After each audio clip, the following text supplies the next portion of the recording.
This is Minnesota. Summer disappears in a hurry. When it goes, so I hope you have your snow shovels handy. Tonight's event, the Candidate Forum, is a collaborative production between Lakes and Pines Community Action Council, you see their sign over there, the Ogilvie School District, and the 7 County Senior Federation. Our banner's hanging up there.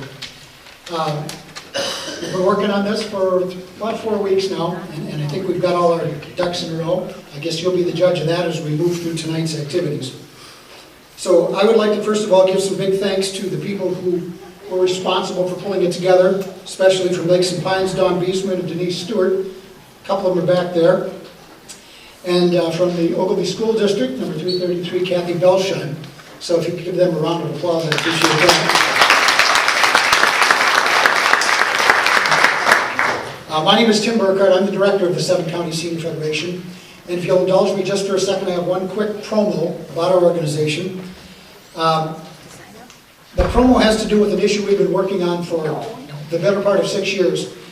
And the subject now is the focus of a good deal of attention, not to mention our time. It's the subject of waste, fraud, and abuse in the state's healthcare system that is administered by the state through the HMOs that are doing business in the state of Minnesota. Some of you may have heard or read about it. We like to think that we are one of the driving forces that got this whole process started. It really didn't take shape legislatively until the last session here, so we're glad that at least it's drawn attention, certainly in Minnesota, and now there are congressional hearings that are related to this for the waste, fraud, and abuse of Minnesota's Medicaid system. The focus so far has been on Minnesota's Department of Human Services, which handles those dollars, and the commissioner. She's been to Washington, D.C. and had to sit in front of a panel.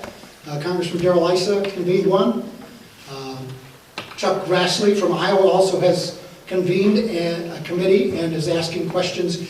They have actually given her a new set of questions that actually today she is supposed to submit some answers to. And there are some real problems there. And it's not small potatoes. Minnesota funnels $3 billion per year through those systems. We have put together a report. It looks like this. We have sent it to every sitting legislator. We mailed hard copy. We also sent links to all the legislators so they can download a copy, or anybody actually can if they want. And the candidates who are here tonight, who are not sitting legislators, we've sent them the link so they could have a look at this beforehand as well. And I mention that because one or two of the questions will have to do with that system and the waste, fraud, and abuse.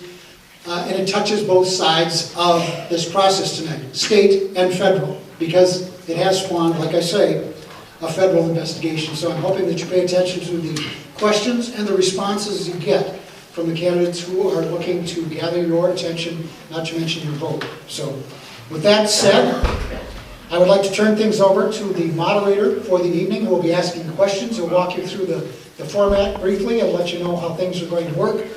So I'd like to turn things over to Scott McKinney. Good evening. Thanks for everybody being here this evening. Thank you, Tim. My name is Scott McKinney. I'm with KVEK Radio, and it's my honor to be able to be the moderator this evening for the Candidate Forum. I want to let you know a little bit about what's going to go on, the format that we're going to be following. We have some prepared some pre-scripted questions that are ready to go, which we will ask of each candidate, and the starting order will rotate between the two candidates. Each candidate will have a 1-minute opportunity to make an introductory statement before we start the questions. The questions will vary in time from 1 to 3 minutes, and then at the end of the slate of questions, each candidate will have a chance for 2 minutes to make a summary statement. We have a very elaborate system set up to decide which candidate goes first. We're going to flip a coin. It's pretty high tech, but that's the way we're going to do it. So we'll flip a coin to see who goes first with an opening statement, and then we'll rotate from there for the questions. We have some instructions for our guests here this evening. Please turn off all cell phones. All cell phones should be turned off. No display signs are to be used in the auditorium. We welcome your questions. We've been offering people cards to write down questions, but I do want to say this is a candid forum, not a town hall meeting. If you have a question that you'd like to be asked, please give it to one of the volunteers, and they'll bring it up to here. We will we'll fit it into our slate of questions as we go along. Whistling, booing, screaming, and yelling are inappropriate in this setting, so we ask that you please be courteous and refrain from disrupting the event and the candidate response times. Once again, each candidate response will be timed. We have our timekeepers right down in front to let the candidates know how much time they have left on each question. If you have additional questions for any of the candidates after the question session is done, please feel free to move out into the lobby area to do those questions. And I think that's it. The other thing I want to say is, once again, thank you very much, as Tim said, to take an evening to come and find out about the candidates and the issues in this forum. So let's start out with our candidates, our first group of candidates this morning, Sandra Erickson and Joe Walsh. And Sandra, as mentioned before, I'm going to ask you to call the coin toss to see who goes first. So call heads or tails, please. Heads. And it comes up tails. So Joe Walsh, we're going to start with you, give you a 1-minute opportunity to make an opening statement, and I guess we'll start the timer with that. I'm running for House this year because simply Tim, or Joey, I want to switch that microphone. that better? Yes. I'm running for House this year because, simply put, we can do better. You know, in the last year, we had a government shutdown, and we chose to end that shutdown by borrowing another $700 million from our school kids, bringing the grand total to $2.4 billion we borrowed from our school kids, and by selling tobacco bonds, which will cost the state about $500 million over the next 20 years. You know, when I was given advice about whether to go to law school, they told us, don't be a lawyer if you don't like solving other people's problems. So for the past 4.5 years, I've worked as an attorney here in Malacca, solving everyday problems of folks in Malacca and the surrounding area, real estate issues, family law issues, everything in between. And I think I'm in a great position to go to St. Paul and help solve your problems here in Mille Lacs County, like fair school funding. Thank you. Your time is up. Sandra, the same thing. 1 minute for an introductory statement, please. Well, thank you very much, Senior Federation and Lakes and Pines. It's great to be here. I am a senior citizen. I'm 70 years old, so I'm among friends out there. I know that. So I understand senior issues. I seek re-election because I think I understand the district that it makes up 15A very well. I did represent this area 10 years ago, but I have a background in ag, and that's part of this whole central area of 15A. I have a background in education, and that's always an important issue. I understand the farming dilemma now with rising property values, and I also understand what it takes to manage Lake Mille Lacs based on sound biology, as well as the southern part of this district in Mille Lacs County and Sherburne counties is kind of suburban, and I think I have a great understanding of what it is when you're spending a lot of time commuting to Minneapolis-St. Paul area for your work. And our time is up. Okay, thank you both. We're going to start with the first question of the prepared question. Sandra, this one will go to you first. It's a 1-minute question. Question reads. 1 minute answer.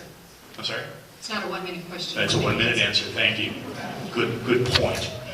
It's a 1 minute answer. I hope the question isn't 1 minute, but the question reads, Minnesota's current unemployment rate stands at 5.8%, lower than the national average of 8.1% as of September 7th. What is Minnesota doing that makes these numbers better than the national average? And should we expect even better numbers? Well, Minnesota presently is what I guess the researchers would call the least affected by the economic downturn. And that's because in the legislature we've enacted policies that really put you in charge. And in the last 2 years, we have also adopted policies that have provided for growth in business and industry. We can do much better. I understand that. And really, we need to create more jobs. but we've had some really good success in the last 2 years of holding down taxes, of making education more accountable, actually making reform a key piece. We had a 2.0 and we had an advanced 2.0 in our reforms. So this is something that's really good for Minnesota and Minnesotans to know that government is working cost effectively and more efficiently. And our time is up. Thank you. Joe, the same question. I'll read it again. It's a 1-minute answer. Minnesota's current unemployment rate stands at 5.8%, less than the national average of 8.1% as of September 7th. What is Minnesota doing that makes these numbers better than the national average, and should we expect even better numbers? Well, there's two key things that Minnesota's done in the past that has enabled us to be in this strong position. The first is education. We don't have a strong economy without educating our kids, and so we're benefiting now from the extremely high quality of education that we provided to kids 10, 15, 20 years ago. The investments that we made in education that are paying off now. Our folks are educated, employable, and they're out there working. The other issue that enables Minnesota to be stronger is that we have a healthy middle class. We have folks that are making a good wage, have good jobs. We haven't implemented things like right to work, which ultimately bring down wages and create lower quality jobs. And the more healthy the middle class is, the more customers businesses have. And when businesses have customers, that's when they can hire more people. Thank you. We'll move on to the second question. Joe will give this one to you first. The question reads, and this is a 2-minute answer on this question. The question reads, the issue of property taxes is a high priority for everyone. Are they too high, and are they calculated fairly? What's the fairest way to decide commercial rates and residential rates? And what are your plans for local government aid, which has been changed dramatically over the past 3 to 4 years? 2 minutes. I'll see if I can hit on all those topics, but property taxes are too high. Property taxes were never intended to be the #1 source of revenue in the state of Minnesota, and after this past legislature's taking out of the homestead property tax credit, it is now the #1 source of revenue in Minnesota. Over $8 billion in property taxes paid, higher than income taxes, higher than sales taxes. Now, raising money through property taxes is unfair in many ways because it's regressive. Folks can only own one home, typically, and it's usually the most expensive investment somebody will make. So when someone owns a home, they pay property taxes on that home. But when folks are making over $1 million a year, over $800,000 a year, they don't own 7 homes. They just spend less money on their housing. So they pay such a smaller percentage of property taxes that's why we have the wealthiest Minnesotans right now paying a total tax rate of 2% less than everybody else in the state. As far as making it a little bit more fair, we do need to provide more local government aid. The idea that local government aid doesn't have an impact on property taxes is foolish.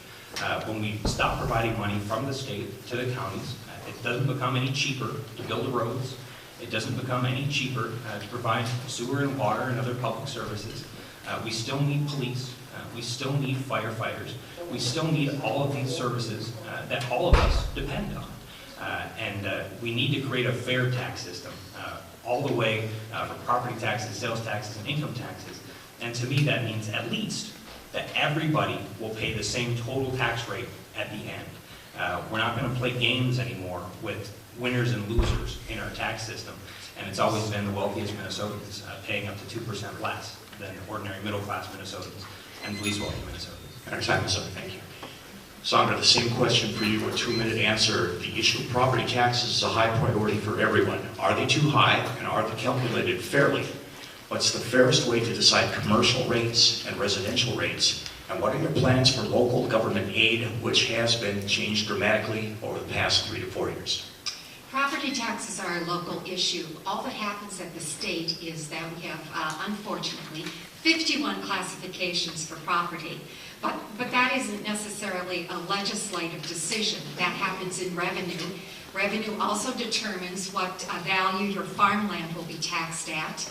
They send to the assessors a valuation of property that is based on 5 counties in southwestern Minnesota. And that is something that I have been after revenue to stop doing, because the land that we have here in east central Minnesota is not the same as the land that they have in these very rich loam counties in southwestern Minnesota. But property taxes, again, are a local issue, and it's up to counties, townships,